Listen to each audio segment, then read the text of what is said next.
अस्सलामुअलैकुम नाज़रीन। आइए दोस्तों, आज हम याजुज माजुज की बात करते हैं। क्योंकि इससे पहले हमने सिकंदर ज़ुल्क़रनैन की बात की थी, इसके बाद ही याजुज माजुज का ज़िक्र आता है। तो याजुज माजुज की हम बात करेंगे कि हज़रत सिकंदर ज़ुल्क़रनैन जब तीसरा सफ़र करते हैं शुमाल के जानिब, तो वहाँ के लोग ये शिकायत करते हैं कि हमें याजुज माजुज से छुटकारा दिया जाए, चूँकि याजुज माजुज एक ऐसी कौम है जो बड़ी ज़ालिम कौम है और हमें सताती है। तो हज़रत सिकंदर ज़ुल्क़रनैन याजुज माजुज से इनकी हिफाजत करते हैं। आइए याजुज माजुज के बारे में जानते हैं। उससे पहले आपसे गुजारिश है कि आप अगर अभी तक मेरे चैनल को सब्सक्राइब नहीं किए हैं तो मेरे यूट्यूब चैनल नूरन नेटवर्क को ज़रूर सब्सक्राइब ही कर दें और उसके साथ ही बेल आइकन दबा दें। और साथ ही में अगर कोई अगला वीडियो आप किसी और मौजू पर चाहते हैं तो कमेंट करके ज़रूर बताएं, ताकि अगला वीडियो मैं उस टॉपिक पर बना सकूं। ठीक है दोस्तों, तो याजुज माजुज की हम बात कर रहे हैं।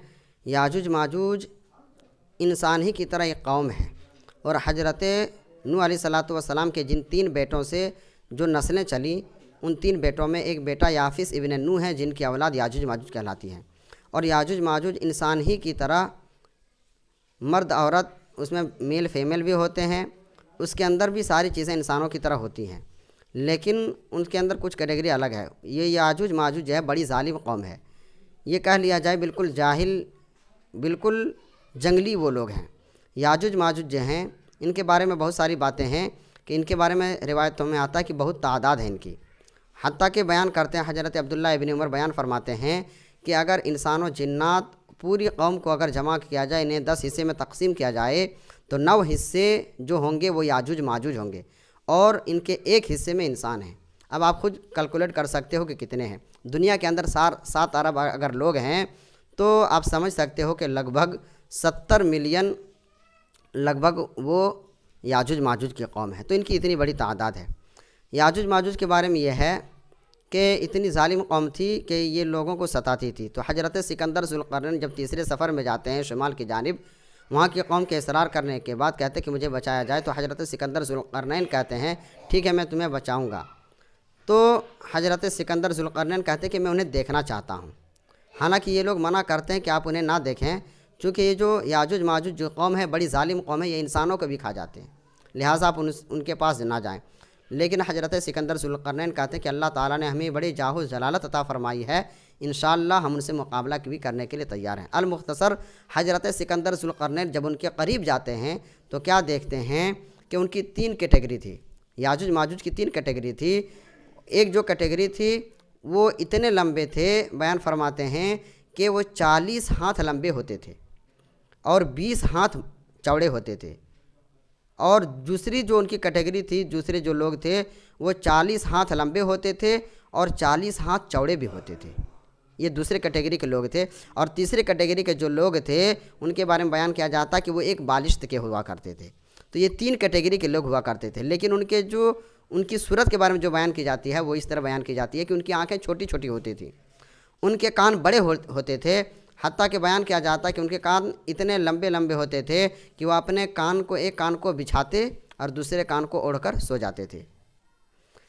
बयान फरमाते हैं कि याजुज माजुज जो है, जब इनसे ये कौम परेशान हुई और सिकंदर ज़ुल्क़रनैन उनके देखे, उसके बाद सिकंदर ज़ुल्क़रनैन उनकी हिफाजत का अब हरबा इस्तेमाल करते हैं। वो इस तरीके से करते हैं चूँकि याजुज माजुज पहाड़ के उस जानिब थे, बड़ी बड़ी पहाड़ें थी और वो जो आते थे पहाड़ के दरमियान एक रास्ता था, जिस रास्ते के दरमियान से याजुज माजुज आते और लोगों को परेशान करते। तो चूँकि पहाड़ की तरफ नहीं आ सकते थे, तो हज़रत सिकंदर ज़ुल्क़रनैन जो पहाड़ के दरमियानी हिस्सा था जिससे वो आते थे, वहाँ सबसे पहले वो बुनियादी तौर पर इतनी खुदाई करते हैं कि वो खुदाई के जब करते हैं बुनियाद के लिए तो वहाँ पानी का हिस्सा निकल जाता है। हज़रत सिकंदर ज़ुल्क़रनैन सबसे पहले उसके बुनियादी तौर पर उसके अंदर तांबे को पिघला कर डालते हैं, लोहा पिघलाया जाता है, लकड़ियाँ डालते हैं, हत्ता कि उसके अंदर बहुत शीशे को डालते हैं और पिघला कर पूरी बड़ी दीवार कायम करते हैं, पूरी मजबूत दीवार कायम करते हैं। आप देखते होंगे कि कोई भी दीवार बनाई जाती है तो 100 साल 150 साल तक बहुत ज़्यादा रहे, उसके बाद पूरी वो दीवार ख़त्म हो जाती है। लेकिन सिकंदर ज़ुल्क़रनैन ने जो दीवार बनाई वो हज़ारों साल गुजर गए, लेकिन आज तक वो दीवार कायम है और क़ुर्ब क़यामत तक वो कायम रहेगा। रिवायतों में आता है कि याजुज माजुज उस दीवार को तोड़ने के लिए हर दिन कोशिश करते हैं, हर दिन उसे तोड़ने का इंतज़ाम करते हैं। और आप समझ सकते हैं कि इतनी लंबी चौड़ी कौम, जो एक शख्स 40 हाथ लंबा और एक शख्स 40 हाथ चौड़ा हो, इतने लंबे चौड़े लोग हैं और उनकी क्या ताकत का आलम होगा। तो वो लोग अपनी ताकत के ज़रिए उसे तोड़ने की कोशिश करते हैं लेकिन नहीं तोड़ पाते हैं।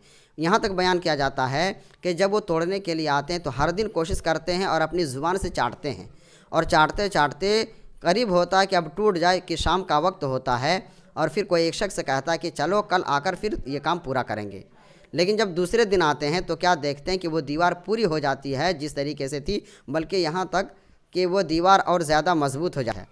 हत्ता कि रिवायतों में आता है कि जब क़ुर्ब क़यामत में अल्लाह ताला उन्हें निकालना चाहेगा तो कोई एक शख्स कहेगा कि चलो इंशाअल्लाह कल इस दीवार को हम मुकम्मल तोड़ देंगे।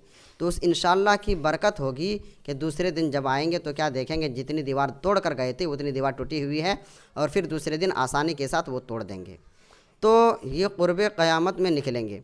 मैं यहाँ आपको बता दूँ कि याजूज माजूज जब निकलेंगे फिर दुनिया में आफत और मुसीबतें मचाएंगे, और ये वो दौर होगा जब हज़रत ईसा अलैहिस्सलाम का दौर होगा। हज़रत ईसा अलैहिस्सलाम जब काने दज्जाल को कत्ल कर दिए होंगे, उसके बाद हज़रत ईसा अलैहिस्सलाम से कहा जाएगा कि आप कोहे तूर पर चले जाएं।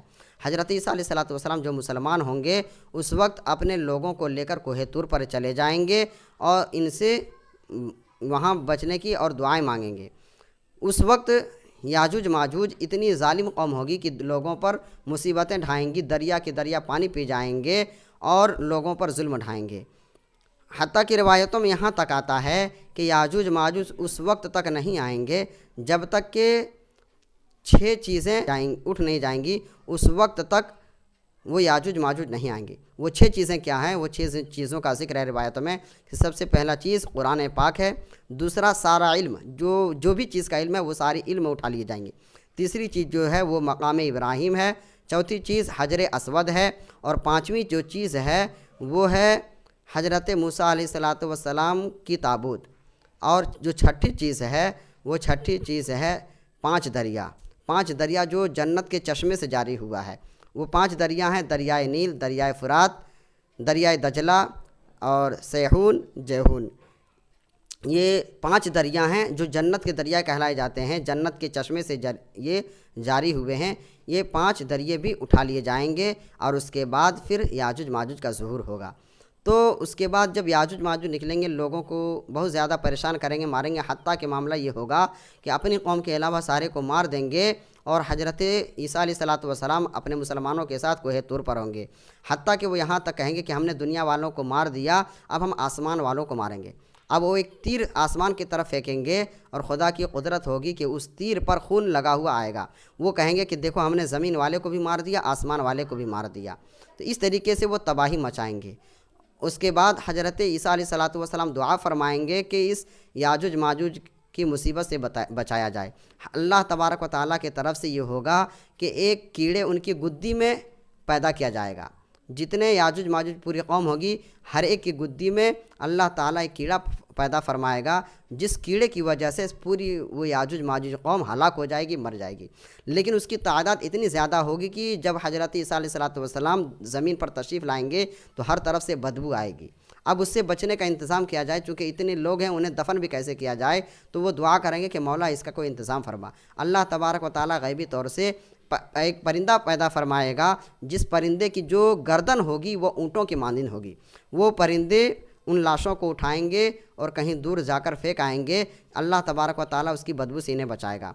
उसके बाद इनके जो हथियार होंगे उनके अंदर मुसलमान आग लगाएंगे। रिवायतों में आता है कि उनकी हथियार इस कदर ज़्यादा होंगी कि 7 साल तक उसमें आग जलती रहेंगी। तो 7 साल के बाद फिर उनके जो गर्दो गुबार होंगे उससे बचने की दुआ मांगी जाएगी, तो अल्लाह तबारक व तआला खुशबूदार बारिश अता फ़रमाएगा, जिसकी वजह से अल्लाह तबारक व तआला उन सारे बदबूजार और सारी गंदगियों से इन मुसलमानों की हिफाजत होगी। तो बुज़ुर्गों, ये था याजूज माजूज। मैं एक बात ये भी बता दूं कि याजूज माजूज उस वक्त आएंगे जब महंगाई इतना ज़्यादा हो जाएगी, इतना ज़्यादा हो जाएंगी कि कहा जाता है कि 100 दीनार, 100 सोने के 100 सिक्के होंगे कि उसके बदले में कोई एक चीज़ मिलेगी। इतनी ज़्यादा महंगाई होगी। और जब याजुज माजुज का कत्ल हो जाएगा फिर दोबारा इस्लाम कायम होगा। अल्लाह तबारक व ताला उस खुशबूदार बारिश के बाद इतनी ज़्यादा बरकतें अता फरमाएंगे कि रिवायतों में आता है कि एक बकरी के दूध पूरे घर वालों के लिए काफ़ी हो जाएगा। एक ऊँट के दूध से पूरे के पूरी जमात सैराब हो जाएंगे।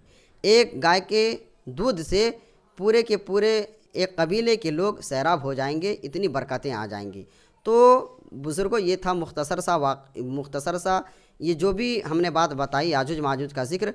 हमें और आपको इन बातों को सुनकर इबरत हासिल करनी चाहिए। और हमें और आप इजाज़त दें, इंशाअल्लाह फिर नेक्स्ट वीडियो में आपसे मिलेंगे।